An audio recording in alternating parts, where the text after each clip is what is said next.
भगवद गीता सुनिए आगे का शेष भाग।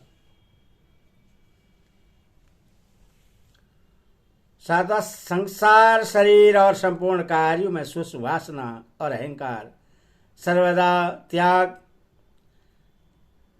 संसार के संपूर्ण पदार्थ माया के कार्य होने से सर्वदा नित्य हैं और एक सहितानंद घन परमात्मा ही सर्वस्त्र समभाव से परिपूर्ण है। ऐसा दृढ़ निश्चय होकर शरीर से ही संसार के संपूर्ण पदार्थों में और संपूर्ण कर्मों में सूक्ष्म वासना का सर्वदा अभाव हो जाए, अर्थात जन्म अंतकरण में अनेक चित्रों का संस्कार रूप से भी न रहना एवं शरीर में अहम भाव का सर्वदा अभाव होकर मन वाणी और शरीर द्वारा होने वाले संपूर्ण कर्मों में कर्तापन के अभिमान का लेश मात्र भी न रहना।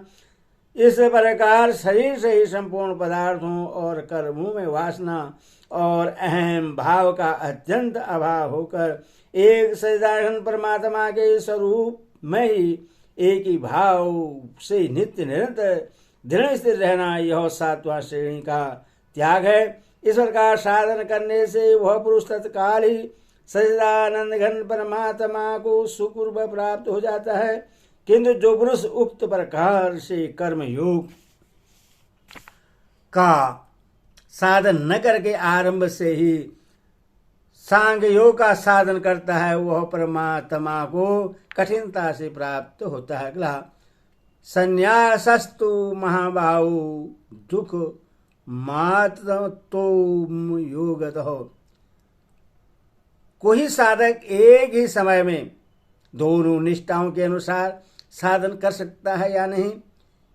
यदि नहीं तो क्यों? इसका उत्तर यह है कि सांख्य योग और कर्म योग इन दोनों साधनों का संपादन एक काल में एक ही पुरुष द्वारा नहीं किया जा सकता, क्योंकि कर्म योग साधन काल में कर्म को, कर्म फल को, परमात्मा को और अपने को भिन्न भिन्न मानकर कर्म फल और आसक्ति का त्याग करके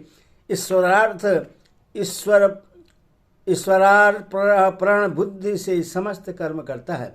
और सांख्य योगी माया से उत्पन्न संपूर्ण गुण ही गुण में व्रत रहे हैं अथवा इंद्रियां ही इंद्रियों के अर्थों में व्रत रही हैं, ऐसा समझकर मन, इंद्रिय और शरीर के द्वारा होने वाली संपूर्ण क्रियाओं में कर्तापन के अभिमान से रहित होकर केवल सर्वव्यापी सच्चिदानंद परमात्मा के स्वरूप में अभिन्न भाव से स्थित रहता है। कर्मयोग अपने कर्म का कर्ता मानता है, सांख्य योग कर्ता नहीं मानता।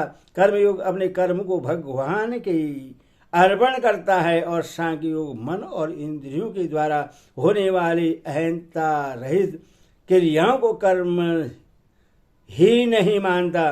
कर्म योगी परमात्मा को अपने से पृथक मानता है, सांख्य योगी सदा अभेद मानता है।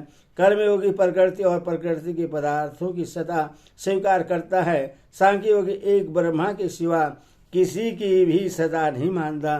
कर्मयोगी कर्म फल और कर्म की सता मानता है, सांख्य योगी न तो ब्रह्मा से भिन्न कर्म और उनके फल की सता ही मानता है और न उनसे अपना कोई संबंध ही समझता है।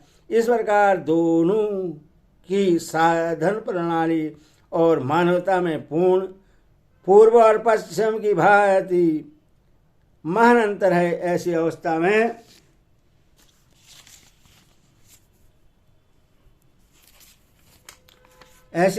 में दोनों निष्ठाओं का साधन एक पुरुष एक काल में नहीं कर सकता। किसी मनुष्य को भारतवर्ष से अमेरिका के न्यूयॉर्क के शहर जाना है तो वह यदि ठीक रास्ते होकर वहां से पूर्व दिशा में जाता रहे तो भी अमेरिका पहुंच जाएगा और पश्चिम की ओर चलता रहे तो भी अमेरिका पहुंच जाएगा। वैसे सांख्य और कर्म योग की साधन प्रणाली में परस्पर भेद होने पर भी जो मनुष्य किसी एक साधन में दृढ़ता पूर्वक लगा रहता है, वह दोनों के ही एकमात्र परम लक्ष्य परमात्मक शीघ्र पहुंच जाता है। अधिकारी,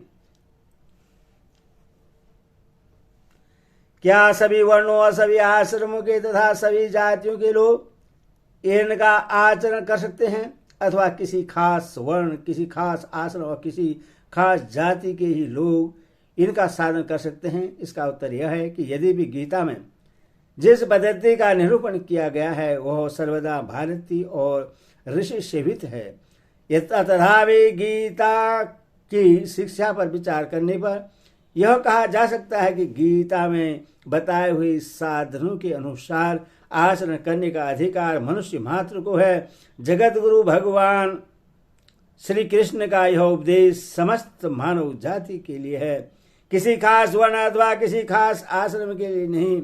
यही गीता की विशेषता है।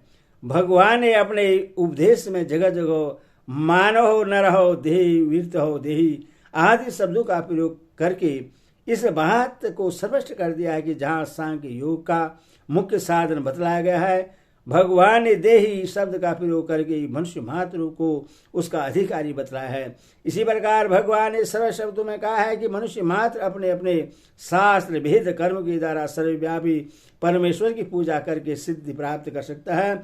इसी प्रकार भक्ति के लिए भगवान ने स्त्री, शूद्र तथा पाप योनि तक को अधिकारी बतलाया है।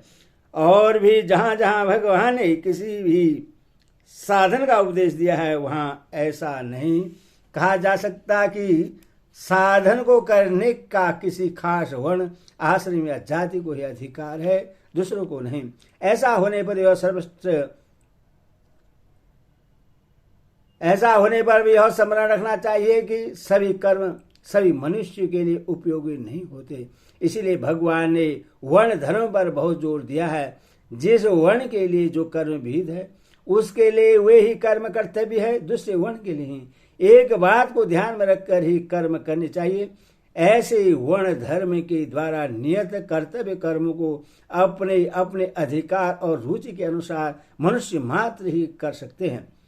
वर्ण धर्म के अतिरिक्त मानव मात्र के लिए पालनी, सदाचार, भक्ति आदि का साधन तो सभी कर सकते हैं। कुछ लोग ऐसा मानते हैं कि सांख्य योग के साधन का अधिकार सन्यासियों को ही है, दूसरे आश्रम वालों को नहीं। यह बात भी युक्त संगत नहीं मालूम होती।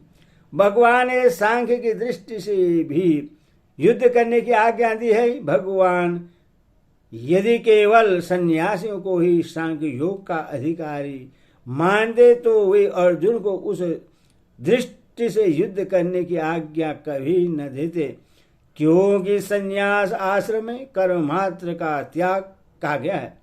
युद्ध रूपी घोर कर्म की तो बात ही क्या है। फिर अर्जुन तो सन्यासी थे ही नहीं, उन्हें भगवान ने ज्ञानियों के पास जाकर ज्ञान सिखाने तक की बात कही है। इसके अतिरिक्त से अध्याय के 4 श्लोक में भगवान ने सांख्य योग की सिद्धि केवल कर्मों की स्वरूपतः त्याग से नहीं बतलाई।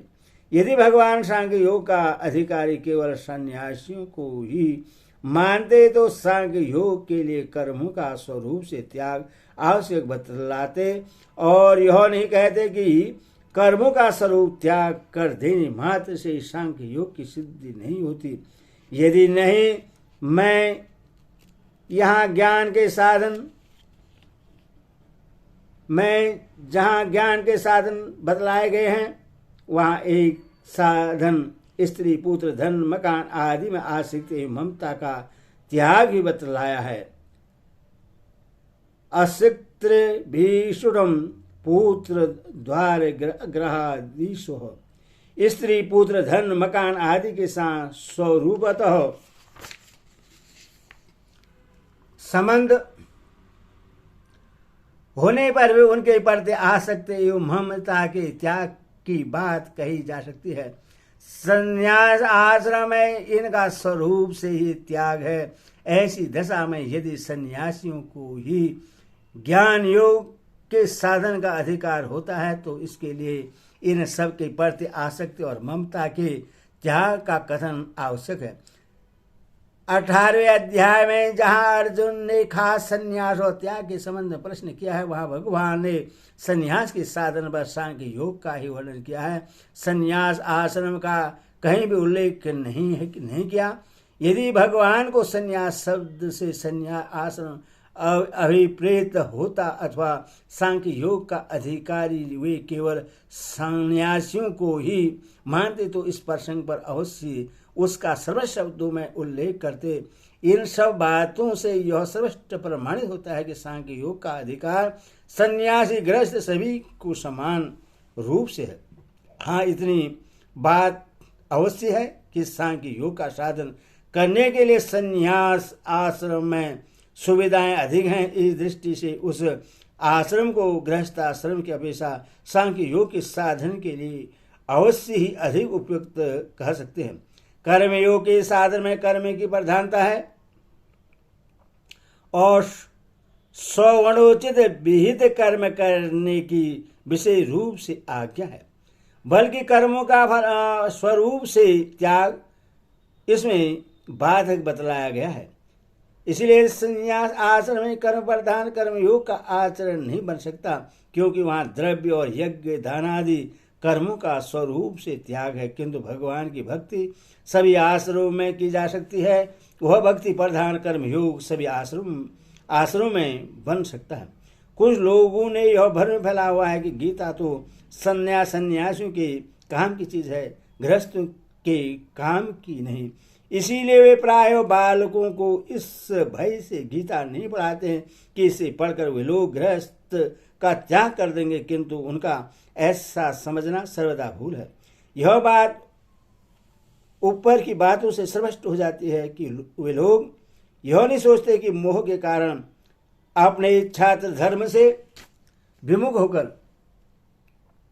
भिक्षा के अन्न से निर्वाह करने के लिए उद्धत अर्जुन ने जिस परम रहस्यमय गीता के उपदेश से आजीवन गृहस्थ में रहकर अपने कर्तव्य का पालन किया, उस गीता शास्त्र का यह उल्टा परिणाम किस प्रकार हो सकता है? यह नहीं कि गीता के उपदेष्टा स्वयं भगवान श्री कृष्ण जब तक इस धराधाम पर अवतार रूप में रहे तब तक बराबर कर्म ही करते रहे, साधुओं की रक्षा और दुष्टों का सहार करके उद्धार किया और धर्म की स्थापना की। यही नहीं, उन्होंने तो यहाँ तक कहा कि यदि मैं सावधान होकर कर्म न करूं तो लोग मेरा देखी कर्मों का परित्याग कर आलसी बन जाए और इस प्रकार लोग की मर्यादा छिन्न भिन्न करके दायित्व मुझी पर रहे। इसका यह अर्थ भी नहीं है कि गीता सन्यासियों के लिए नहीं है। गीता सभी वर्णाश्रम वालों के लिए है।